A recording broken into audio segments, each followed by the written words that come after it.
Baik, sesi kedua ini kita akan bahas tentang literatur review, dan yang kedua adalah menulis latar belakang. Ya, menurut saya ini adalah bagian yang tersulit ya, dari menulis artikel, dari cara kita menyampaikan ide. Nah, saya refresh ke pertemuan sebelumnya.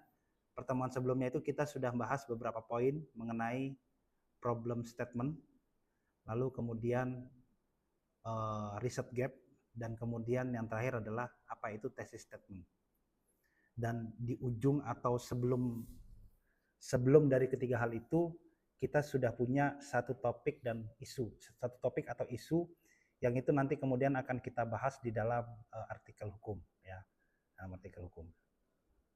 Nah, di sesi kedua ini kita sudah masuk ke yang lebih spesifik ya. Kita sudah masuk ke topik yang lebih spesifik, yakni adalah melakukan literatur review, di mana literatur review itu dalam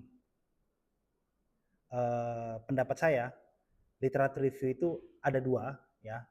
Dia adalah proses sebelum kita melakukan penulisan, dan yang kedua adalah nanti literatur review itu akan kita tuangkan juga di dalam penulisan. Nah, di dalam sesi ini saya meletakkan literatur review itu sebagai step awal ya, sebagai langkah yang pertama. Kenapa? Nanti kita akan bahas ya. Saya akan jelaskan kenapa kok literatur review sebagai satu proses ya, sebagai satu kegiatan, bukan sebagai hasil ya, bukan sebagai hasil, melainkan literatur review itu sebagai satu proses atau satu kegiatan yang paling awal dari satu riset atau satu penulisan hukum. Disitulah letak kunci, dan dialah yang akan menentukan, literatur review ini yang akan menentukan bagaimana mutu, bagaimana kualitas, bagaimana hasil, bagaimana sajian yang akan dituangkan di dalam artikel hukum. Seperti itu. Nah, saya coba awali dari teori kendi lah. Ini sering saya sampaikan. Ya, ini refleksi untuk saya sendiri, ini juga refleksi untuk teman-teman sekalian. Jadi teori kendi itu bicara tentang apa yang masuk, apa yang keluar itu bergantung sama apa yang masuk. Nah, riset hukum juga begitu. Kalau teman-teman mau risetnya bagus, ya tergantung bacaan yang masuk ke dalam pikiran kita. Gitu. Jadi kualitas bacaan itu akan menentukan dari hasil. Saya sangat meyakini itu. Ya, saya sangat meyakini itu. Kenapa? Karena riset hukum itu bukan aktivitas seni. Ya, menulis artikel itu bukan aktivitas seni. Kalau aktivitas seni, ya oke lah, mungkin ada sebagian orang yang memang secara naluriah dia punya jiwa seni, tanpa dia harus membaca, tanpa dia harus menulis, tanpa harus dia baca, tiba-tiba naluriah itu terekspresikan sendiri ke dalam karya-karyanya. Seperti itu. Nah, menulis artikel hukum itu tidak seperti itu. Menulis artikel hukum itu sangat berpengaruh dari bahan bacaan yang kita baca. Ya, saya beberapa kali menjadi reviewer juga di dalam satu artikel atau satu jurnal, baik itu yang ada di Indonesia atau di internasional. Prinsipnya sama, ya. Kalau referensi bahan bacaannya luas dan bagus, artikelnya juga bagus, ya. Tapi kalau ternyata referensi bacaannya, footnote-nya, daftar pustakanya sedikit sempit, dan misalkan hanya terpaku pada Indonesia saja misalkan, itu ya kualitas artikelnya ya begitu-begitu aja gitu mutunya. Jadi sekali lagi teori kendi itu bicara tentang apa yang keluar, apa yang kita tulis itu bergantung dengan apa yang kita masuk, apa yang masuk ke dalam pikiran kita. Nah, itu berkaitan dengan literatur review ya, literatur review. Jadi step pertama dari langkah menulis artikel hukum itu adalah kita tahu topik dan isu dulu. Topik atau isu kita sudah punya nih, kita sudah pegang. Seperti pertemuan minggu lalu, itu sudah ada yang spesifik bahas tentang persaingan usaha misalnya. Nah, kita sudah mulai masuk ke dalam itu ya. Kita coba tangkap dulu fenomenanya ya. Ada masalah hukum apa di sana? Ya, kita jangan cepat-cepat ingin menuangkannya ke dalam tulisan. Sabar dulu. Ya, sabar. Kita simpen dulu, kita renungi dulu masalah itu. Setelah kita renungi, kita simpen, step awalnya adalah melakukan literatur review. Ya, apa sih literatur review itu? Oke, kita masuk ke sini. Apa literatur review? Literatur review itu adalah pemeriksaan atau pengumpulan referensi dan kemudian pembacaan kritis terhadap referensi-referensi tersebut, di mana referensi tersebut adalah referensi yang berkaitan dengan topik riset kita atau topik artikel kita. Ya, jadi yang namanya literatur review itu adalah pengumpulan, lalu kemudian dia melakukan pembacaan, ya, dan kemudian dia melakukan evaluasi dari berbagai karya akademik yang ada. Nah, literatur review itu di dalam proses, ini literatur review sebagai proses ya. Di dalam proses melakukan literatur review, maka yang dilakukan adalah satu pencatatan atau melakukan pengutipan, ya. Kita mencatat, menyimpan kata-kata, kalimat, data-data apapun yang itu berkaitan dengan bahan bacaan yang akan kita baca. Ya. Jadi setelah kita baca, kita catat semuanya. Setelah kita baca, dari situ nanti semakin luas bacaan kita, di situ kita akan melihat adanya celah. Ya. Kita melihat adanya celah. Kelihatan nanti gapnya. Oh, ternyata ya, yang bahas tentang misalkan contoh ya, dalam kasus apa contohnya? Misalkan dalam kasus seperti kemarin, persaingan usaha. Persaingan usaha di mana ada beberapa pedagang, ya, pengusaha yang mengikatkan diri ke dalam satu perjanjian dan dia ternyata ingin memonopoli pasar. Itu adalah satu fenomenanya. Nah, ternyata ketika ditinjau secara literatur, kita baru tahu nih, oh ternyata yang berpikiran seperti ini banyak ya. Ternyata risetnya banyak ya. Ternyata yang sudah nulis banyak ya.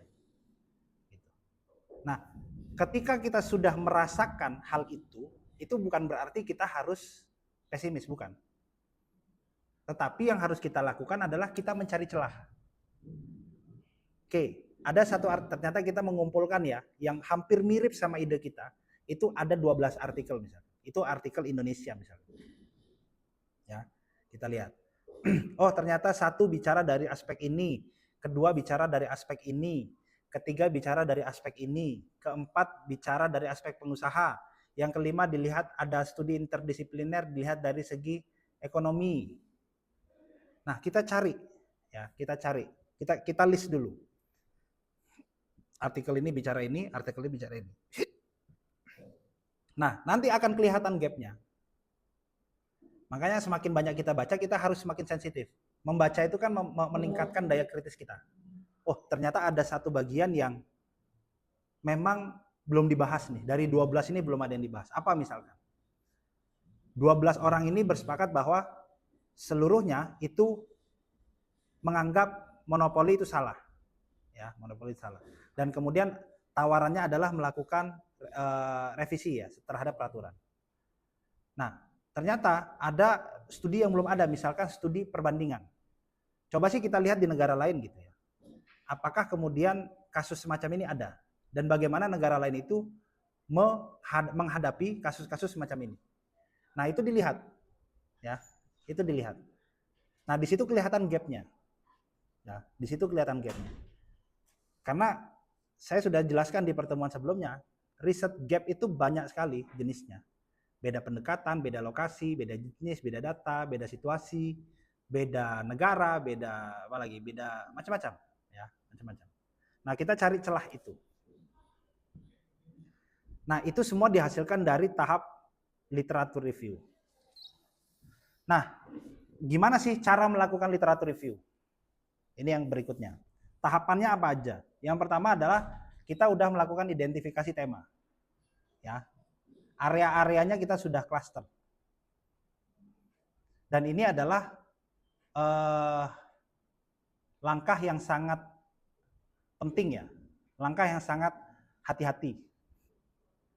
Kita berpindah kasus, misalkan kita berpindah kasus ke apa yang kasus terkini yang lagi naik daun ini. Hah? Apa? Apa itu?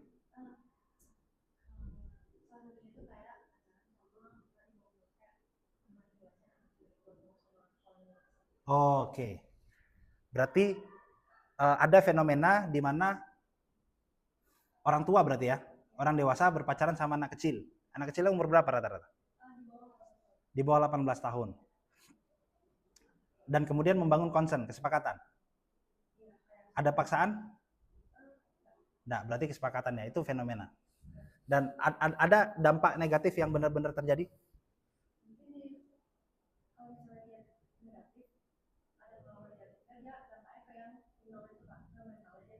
Mental. Oh, pasca putus itu ya. Pasca putus. Oke, di situ ada beberapa kata kunci. Ada beberapa hal yang harus diidentifikasi. Yang pertama adalah satu, kata kunci ya. Step pertama literatur review itu adalah menentukan kata kunci. Step penting itu. Kata kuncinya apa? Satu adalah perlindungan anak. Itu yang pertama. Yang kedua, ya, kita bisa pelajari bedah kata kunci dari kasus itu adalah mengenai pergaulan bebas misalkan. Ya. Yang ketiga adalah psikologi anak. Yang ketiga, yang keempat, kelima dan seterusnya. Nah, untuk menentukan kata kunci ini, kata kunci itu jangan terlalu banyak, tapi juga jangan terlalu sempit. Ya, jangan terlalu banyak, jangan terlalu sempit. Ya cukup 2, 3, 4 lah. Oke, 4 itu sudah oke lah. Kata kunci itu. Nah, ketika kata kunci itu sudah dapat, maka kata kunci itulah yang kemudian akan memandu kita untuk mencari referensi. Jadi kalau cari referensi itu bukan cari babi buta, kasus apa gitu. Kita misalkan riset tentang tadi, apa istilahnya? Child grooming. Grooming. Oh, grooming. Child grooming. Jadi nggak hanya itu aja kata kunci kita. Child grooming bisa dijadikan sebagai satu kata kunci. Nanti akan keluar referensi-referensi dari berbagai bidang ilmu. Nah, tetapi tidak hanya itu saja, kita bisa cari yang lain. Selain child grooming, ada perlindungan anak. Mulai dicari literaturnya, mulai dari referensi buku, jurnal, dan sebagainya. Kita cari itu. Setelah itu, ya, kalau saya, ini hal yang saya berikan tentang teknis ya, dan ini sangat personal sekali. Setiap orang itu punya cara memanajemen referensi yang berbeda-beda. Tapi saya sharing ini dalam pengalaman saya aja. Biasanya saya akan buat yang namanya folder-folder kata kunci itu. Saya buat folder-folder, misalkan kata kunci perlindungan anak, child grooming, habis itu aspek keadilan, terus kemudian aspek kepastian hukum dan sebagainya, kata kunci yang ada. Nah itu kemudian baru saya cari referensinya. Ya, saya cari referensinya. Nah, saya lebih memilih untuk cara yang manual. Ya, walaupun sekarang ada yang namanya Mendeley, ya, dia adalah cara untuk memanajemen referensi. Tapi kalau saya pribadi sampai hari ini saya masih belum bisa beradaptasi dengan cara seperti itu. Jadi saya manual aja. Ya, nanti saya coba akan tunjukkan. Contoh adalah ketika misalkan kita mengklaster beberapa literatur. Ya, ini saya tunjukin aja nih. Nah, kayak begini nih, nggak kelihatan ya. Nanti aja lah. Jadi di dalam setiap folder itu adalah kumpulan-kumpulan bahan. Ya udah, mau nggak mau saya harus baca semua. Nah, proses membaca itu adalah proses literatur review. Ya, proses literatur review. Kita mereview semua bacaan yang ada. Dari situ nanti kita akan kemudian tahu. Nah, setelah membaca kita mencatat. Ya, mencatat referensi-referensi yang memang dia ada atau berkaitan dengan topik yang akan kita bahas. Nah, dalam proses membaca itu, kita harus punya yang namanya kerangka. Nah, di sini saya berikan yang namanya kerangka. Ada banyak kerangka ya. Ketika kalian baca, itu bukan berarti kita baca terus terombang-ambing. Biasanya itu baca terus terombang-ambing. Ya, jadi biasanya akan bingung sih di tahap itu. Waduh, ini kok banyak banget ya bahannya gitu. Waduh, ini kok begini ya, atau kok ini begitu. Itu biasanya orang terombang-ambing. Nah, supaya tidak terombang-ambing, teman-teman harus punya kerangka. Nah, di sini ada beberapa kerangka yang saya berikan. Ya, ada beberapa pertanyaan lah. Yang pertama adalah seberapa relevan bahan bacaan itu dengan penelitian Anda. Nanti itu akan dipisah. Kalau saya biasanya di Mac itu kan bisa dikasih tanda kuning hijau ya. Saya kasih tanda. Kalau yang hijau itu berarti itu yang artikel jurnal yang itu mirip banget dengan punya saya. Itu yang saya kasih tanda hijau itu. Yang kedua adalah bagaimana kontribusinya terhadap bidang Anda. Terus kemudian kita lihat argumentasi utama dari artikel itu apa. atau tesis statement-nya. Nah, teman-teman harus mulai terbiasa membaca 3 hal itu. Ya. Yang pertama adalah research gap, yang kedua adalah problem statement, dan yang ketiga adalah tesis statement. Jadi ketika teman-teman baca artikel itu nggak pusing gitu, baca latar belakang tuh bisa langsung nangkap, oh dia ini bilang ini, masalahnya ini, gapnya seperti ini. Itu dilihat. Terus kemudian seberapa andal sumber ini, artinya seberapa kuat referensinya, itu bisa dilihat dari indeksasinya.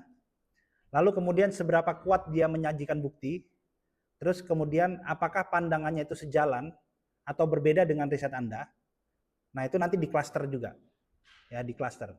Kenapa kok harus di cluster dan dicatat? Karena yang namanya artikel akademik yang bagus itu adalah dia menghadirkan yang namanya perdebatan akademik. Gitu. Biasanya artikel-artikel itu ada yang memiliki pendapat-pendapat ekstrim biasanya. Ya, jadi di dalam satu topik itu dia ada perdebatan ekstrim. Nah, itu artikel yang bagus. Saya setiap mereview artikel ya, saya suka banget dengan kalau di latar belakang itu penulisnya langsung bisa menghadirkan perdebatan. Ya. Contoh misalkan, saya sekarang sedang menulis tentang perkawinan anak, tapi dari aspek peran Mahkamah Konstitusi. Ya, dari peran Mahkamah Konstitusi. Kenapa kok peran MK? Karena MK adalah lembaga yang menguji undang-undang. Ya kan? Dan undang-undang itu adalah dasar hukum yang kemudian membangun rekayasa bagaimana mengatur, mengendalikan perkawinan anak yang semakin tinggi. Nah, peran MK itu gimana tuh? Nah, di situ ada perdebatan. Ya, ada banyak perdebatan seputar Mahkamah Konstitusi misalkan. Atau misalkan seputar teokrasi dan sekuler. Bagaimana hukum di suatu negara itu terkadang ada yang boleh diintervensi atau dipengaruhi oleh agama, tapi ada kadang hukum itu yang tidak boleh terpengaruh oleh agama.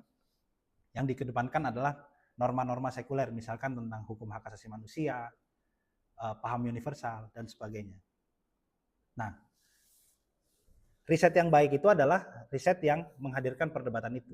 Dan untuk bisa seperti itu, mendapatkan itu dari literatur review. Jadi kita udah mapping dari awal.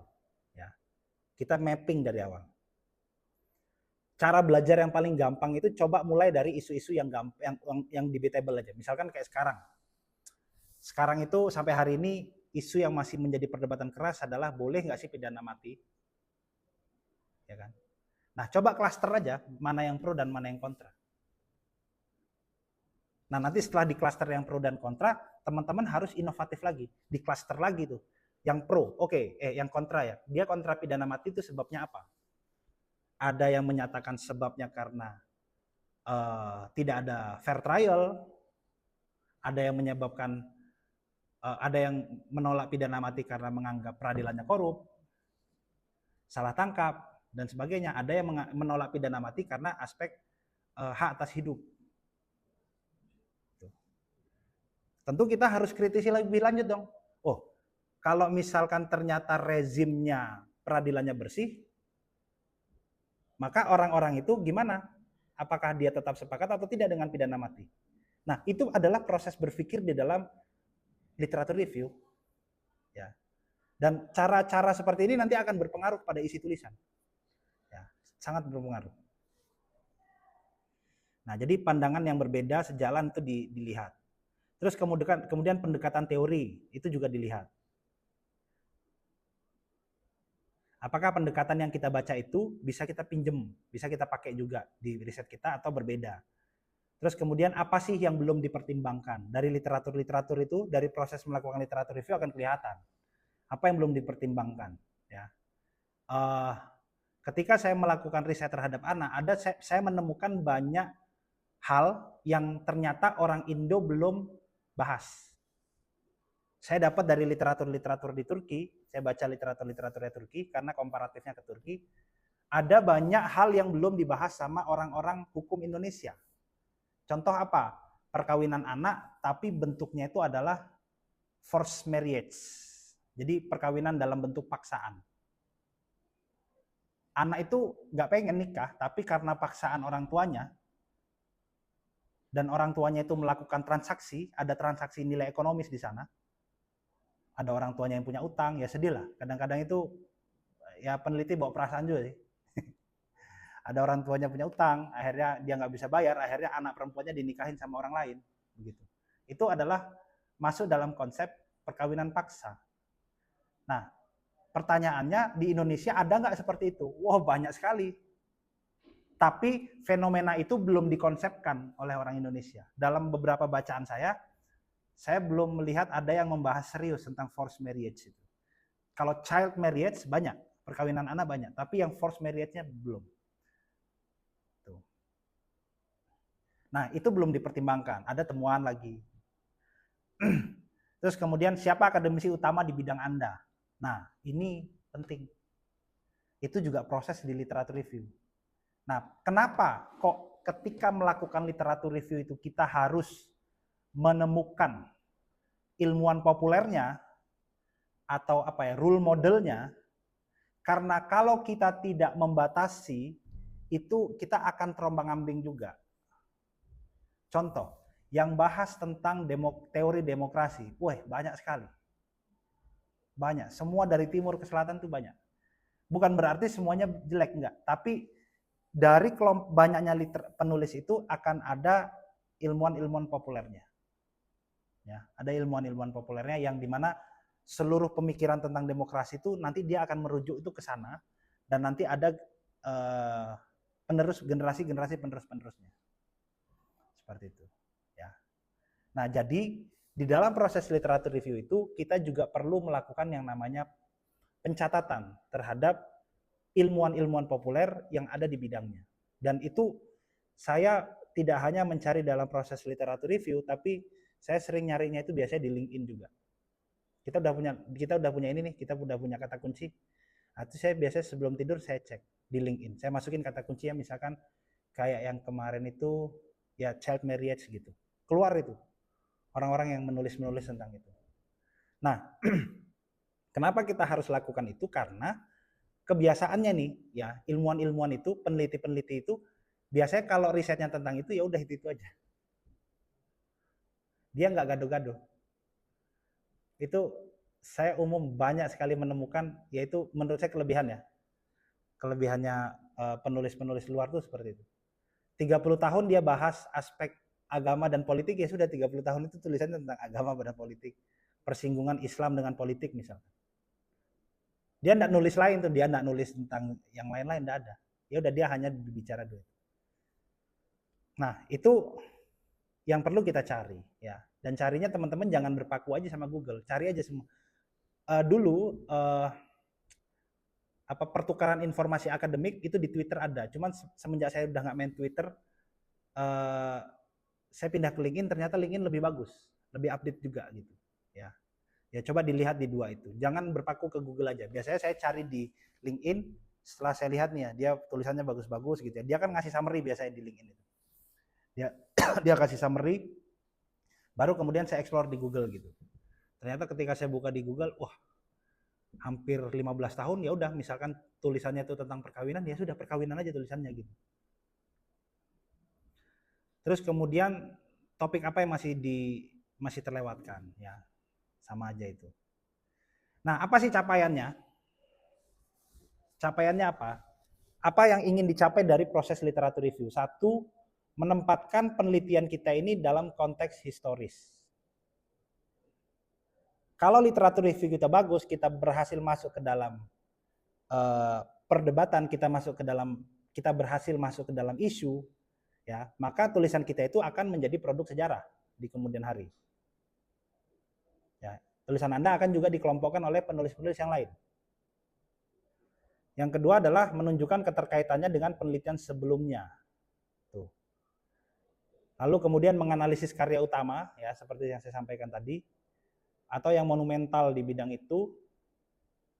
Kemudian mengidentifikasi kontroversi teoritis dan metodologis. Ya. Di dalam filsafat hukum, di bidang hukum itu banyak perdebatan, isinya perdebatan Ya.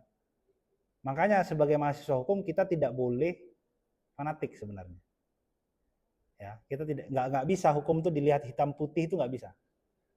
Ya, ada kalanya kita pakai baju ini, ada kalanya kita pakai baju ini. Gitu. Terus kemudian mengkontraskan ya, membandingkan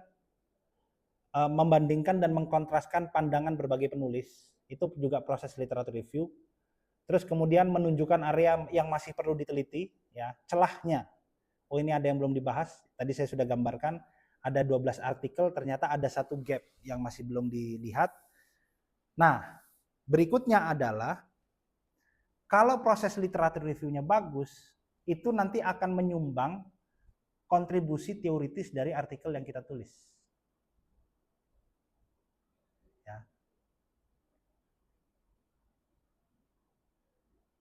Akan menyumbang kontribusi teoritis yang kita tulis. Jadi kontribusi manfaatnya itu akan lebih besar ketika kita telah menjalankan proses literatur review dengan baik.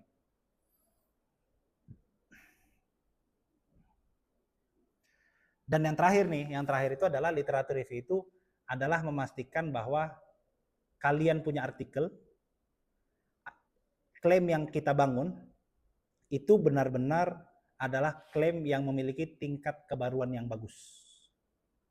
Ya, ingat ya, kebaruan atau novelty itu, tidak ada ilmu pengetahuan yang benar-benar baru, itu tidak ada. Ya.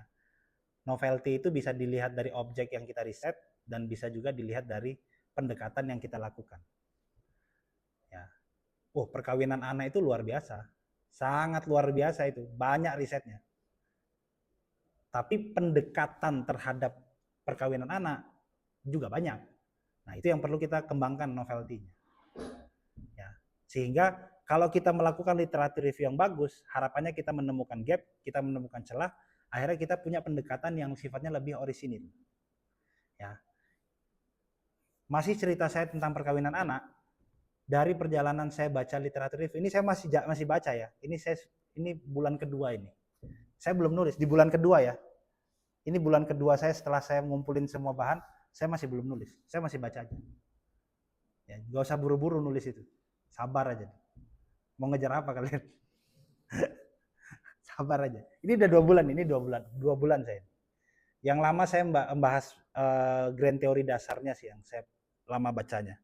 Baru ini bulan kedua saya baca yang artikel-artikelnya.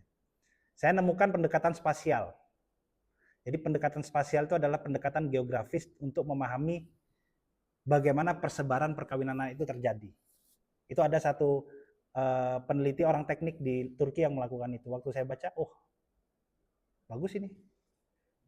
Bagus pendekatan spasial itu. Jadi dia risetnya itu pakai kamera drone, pokoknya begitu-begitulah. Ya, ada ini campuran wawancara. Dia menunjukkan bahwa di dalam satu area gimana ya? Intinya dia menjelaskan tentang persebaran ya yang dikaitkan dengan aspek geografi hukum. Itu pendekatannya. Ya, isunya perkawinan anak gitu. Isu yang perkawinan anak, child marriage itu kalau kalian buka jurnalnya itu jutaan mungkin. Jutaan. Tapi ya umumnya orang bahas tentang sebabnya perkawinan anak itu apa, terus habis itu apa yang melatar belakangi. Biasanya sih orang umum gitu aja. Nah, literatur review yang bagus, dia akan berhasil menemukan celah, dan ketika dia menemukan celah, dia akan mengajukan klaim. Ya. Sehingga analisis kritis yang disajikan dalam tesis statement itu benar-benar bagus. Ya. Benar-benar bagus, dan dia mendapatkan tempat di dalam literatur review, mendapatkan tempat di tinjauan pustaka. Jadi kalau sudah bicara tentang isu perkawinan anak dengan pendekatan yang baik, nah dia akan menjadi satu naskah yang sifatnya populer lah.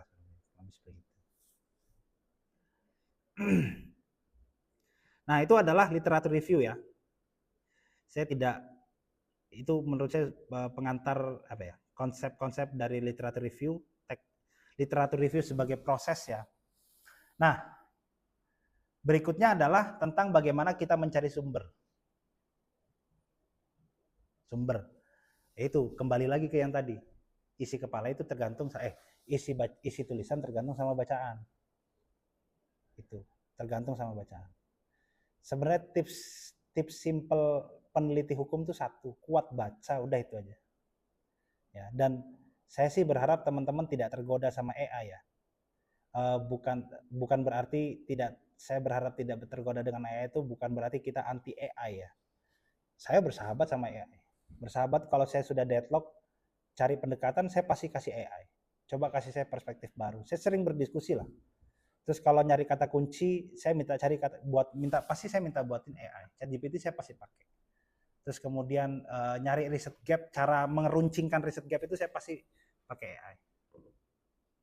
Nah, tapi dalam urusan bacaan saya nggak bisa. Kan banyak tuh tools-toolsnya sekarang. Dan ya itu fenomena yang cukup menyedihkan ya. Kalau bagi saya menyedihkan. Orang seneng pakai tools AI untuk membaca referensi misalkan. Jadi dia ngambil itu pragmatis saja. Jadi dia dalam satu artikel itu dia nggak baca semuanya, dia cuma cari pendapat-pendapat yang penting aja yang berkaitan dengan itu. Waktu saya melihat ada pelatihan, itu di pelatihan loh ya. Pelatihan semacam itu saya mikir kalau begini caranya gimana kita itu ngerti cara orang lain berpikir begitu, bukan pikirannya ya. Cara orang lain berpikir gimana cara kita tahu ya. Dan itu diajarkan ya. Udahlah nggak usah, biasanya begitu, udahlah nggak usah capek-capek bikin literatur review, tinggal kumpulin bahan kita lempar ke AI suruh dia bikin literatur. Waduh sedih sekali saya. Yang pinter AI-nya. Iya loh, part terpenting literatur review itu menurut saya, part terpenting, step awal yang paling penting itu setelah kita punya masalah nanti setelah kita punya masalah dan melewati proses literatur review, nanti di ujung jalan sana ya, ingat ya, di ujung jalan sana itu ada proses penimbangan ulang, ada proses perenungan kembali. Kira-kira masalah yang dulu saya anggap masalah itu sekarang masalah bukan ya? Setelah kita belajar segitu banyak gitu. Jadi kita merasa semakin kecil gitu.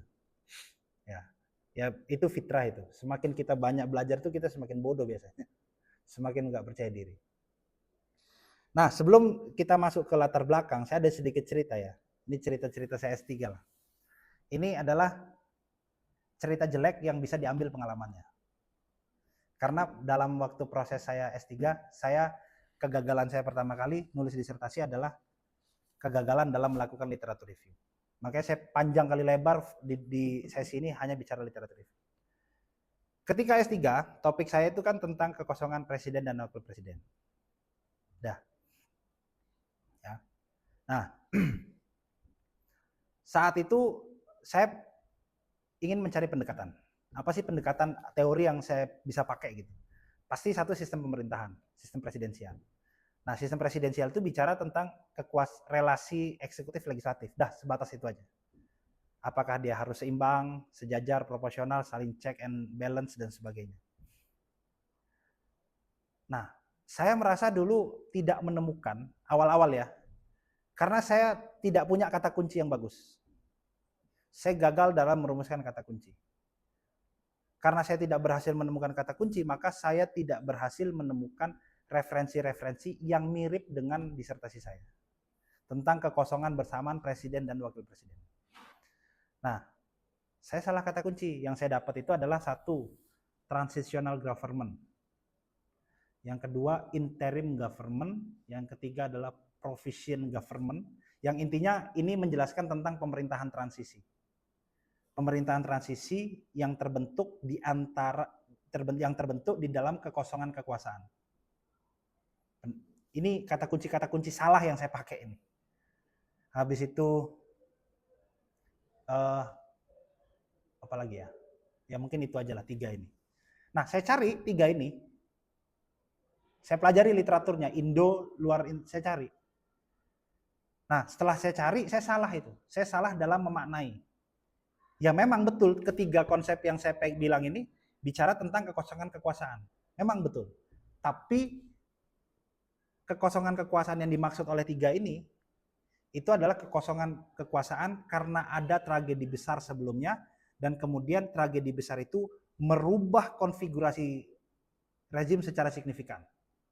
Sehingga ada yang namanya pemerintahan transisi atau pemerintahan sementara. Di situ ada kekosongan kekuasaan. Contoh apa? Sekarang Suriah. Yang Bashar al-Assad itu kan habis digulingkan itu. Kan gak ada kekuasaan. Ah, pemerintahan transisi kan. Itulah yang dimaksud sama teori-teori ini.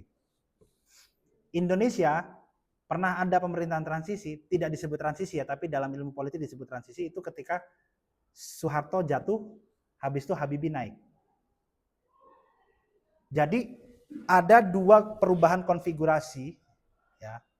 Untuk bisa menyebutnya itu adalah pemerintahan transisi, itu adalah ada perubahan konfigurasi besar ya, dari otoriter ke demokrasi misalnya. Ya. Saya salah. Saya baru tobat itu ketika dulu saya ingat ya, proposal itu saya masih pakai itu. Sudah salah, masih sempat ngotot lagi proposalnya. Itu saya ceritain yang jelek-jeleknya aja. Ini bisa biar bisa diambil pelajarannya. Saya masih tetap kekeh mengatakan bahwa ini cocok, pendekatan yang cocok. Akhirnya ketika saya MKPD dengan dosen ilmu politik. Nah, ketika dosen ilmu politik yang ngomong ke saya, baru saya percaya. Akhirnya saya mikir, lalu pendekatan apa ya saya bilang? Apa ya konsepnya ya? Dan di situ kadang-kadang saya besar kepala. Saya merasa kayaknya di Indonesia ini yang nulis tentang ini cuma saya sendiri kayaknya. Kayak di dunia ini juga cuma saya sendiri begitu. Jadi saya hampir berhenti mengerjakan disertasi itu hampir setengah tahun. Karena referensi yang saya kumpulkan itu tidak berkembang. Saya tidak punya kata kunci yang baik untuk melakukan literatur review. Jadi ketika saya proses nyari referensi itu amburadul sudah. Satu-satunya referensi yang saya pakai cuman disertasi sebelumnya. Ya. Disertasi sebelumnya itu ada bahas tentang kekuasaan juga. Ini apa namanya? Fingerprint ini. Ya. Ini ya.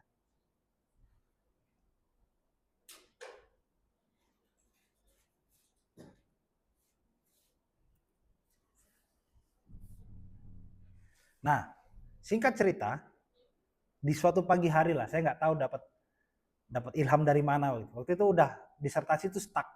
Ya saya mungkin gambarannya saya bakal nulis ya udah nulis sesuai ide saya, teori nanti tinggal saya tarik-tarik gitu aja. Entah satu pagi itu saya dapat inspirasi dari mana gitu ya, akhirnya saya pengen baca satu presidential succession act-nya Amerika. Jadi saya pengen tahu lah di pagi itu. Waktu itu belum ada ChatGPT, belum terkenal. Saya pengen tahu gimana sih Amerika Serikat ini ngatur kekosongan presiden dan wakil presiden bersama. Saya baca lah. Terus waktu saya baca itu, setelah saya baca ya kan bahasa Inggris. Setelah saya baca ininya. Judul peraturannya. Saya lihat judul peraturannya dan saya lihat trajektorinya, historisnya. Ini peraturan lama. Ternyata presidential succession itu sudah dari 1794. Sudah lama berarti. Berarti pengaturan tentang kekosongan kekuasaan ini bukan barang baru, pikir saya begitu. Masa sepanjang 3 abad nggak ada yang nulis, pikir saya kan. Nah, saya kepikiran lah, cobalah saya kopas ini judul peraturannya. Saya kopaslah judul peraturannya, presidential succession. Itulah kata kunci yang pas. Jadi waktu saya buka di Google, saya cari referensinya keluar semua. Aduh, banyak jurnalnya, ada 30, ada 40 kali. Dan itu orang Amerika ya, rata-rata yang saya download orang Amerika itu banyak membahas. Jadi presidential succession itu adalah hukum yang mengatur tentang kekosongan bersamaan presiden dan wakil presiden. Jadi istilahnya adalah presidential succession law. Jadi suksesi kepresidenan, bukan kekosongan kekuasaan, bukan. Dari situ dapat, pagi itu saya hampir berapa jam saya cari itu. Saya downloadin semua. Baru disertasi jalan lagi. Salah apa? Salahnya salah kata kunci. Dan akhirnya dari proses literatur review itu menghilangkan kecongkaan kita gitu.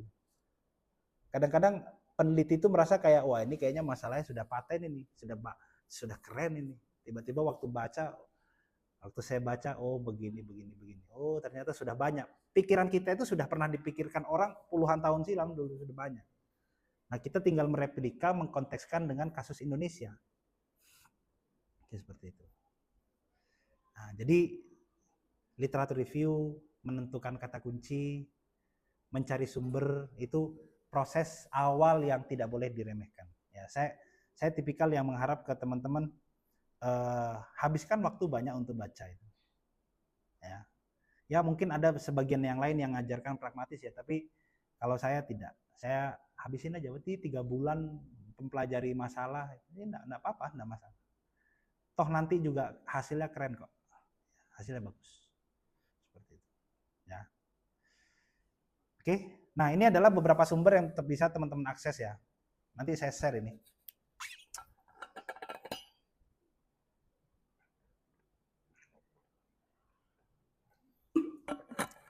Ini adalah jurnal publisher besar lah.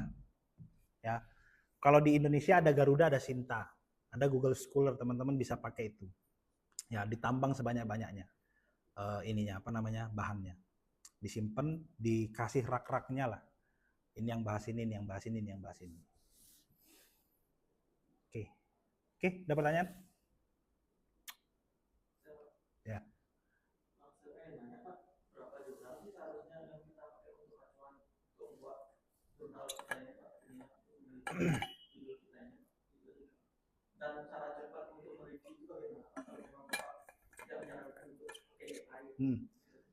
Kalau standar minimal ya, artikelnya gini, kalau standar yang dipakai Indonesia, itu biasanya jurnal-jurnal Sinta itu minta 70% dari referensi itu dari bahan jurnal.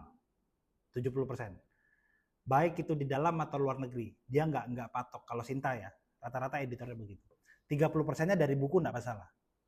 Tapi kalau kita submit ke yang internasional, saya biasanya hampir 80%, bahkan 90% itu adalah referensi internasional, referensi asing. Nah,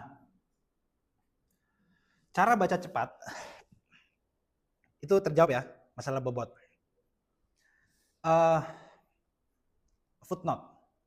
Footnote itu biasanya saya kalau jurnal saya hampir 100 artikel itu. Nanti bisa dicek tulisan-tulisan saya itu biasanya ya 70 lah, 70 sampai 100 catatan kaki per satu artikel itu. Ya, walaupun campur-campur sih sebenarnya. Ada yang campur pasal, campur penjelasan, tapi kalau saya biasanya begitu. Nah, berikutnya adalah gimana cara baca cepat. Yang pertama harus dilakukan oleh teman-teman adalah ketika nanti teman-teman download, itu perhatikan judul dan abstrak. Jadi setelah dibuka banyak nih ya tab-tabnya, itu buka dulu judul sama abstrak. Nah, silahkan bikin prioritas, referensi-referensi prioritas. Biasanya saya akan ketika saya download, kalau saya rasa ini judul dan abstraknya mirip sama kebutuhan saya akan kasih tanda itu. Nah, itu dulu yang saya habisin buat baca itu. Atau itulah bahan-bahan bacaan yang akan saya baca sampai habis. Di luar dari prioritas-prioritas itu, ya, di luar dari prioritas itu saya biasanya cuma baca judul, abstrak, latar belakang, sama kesimpulan. Apalagi kalau sifatnya ngulang-ngulang biasanya. Ya, perkawinan anak itu ngulang-ngulang gitu. Datanya ngulang-ngulang. Nah, jadi dibikin dulu prioritas referensinya. Setelah dibikin prioritas, baru nanti kelihatan dia. Ya, seperti itu. Terjawab ya? Oke, yang lain? Oke, next, terakhir ya.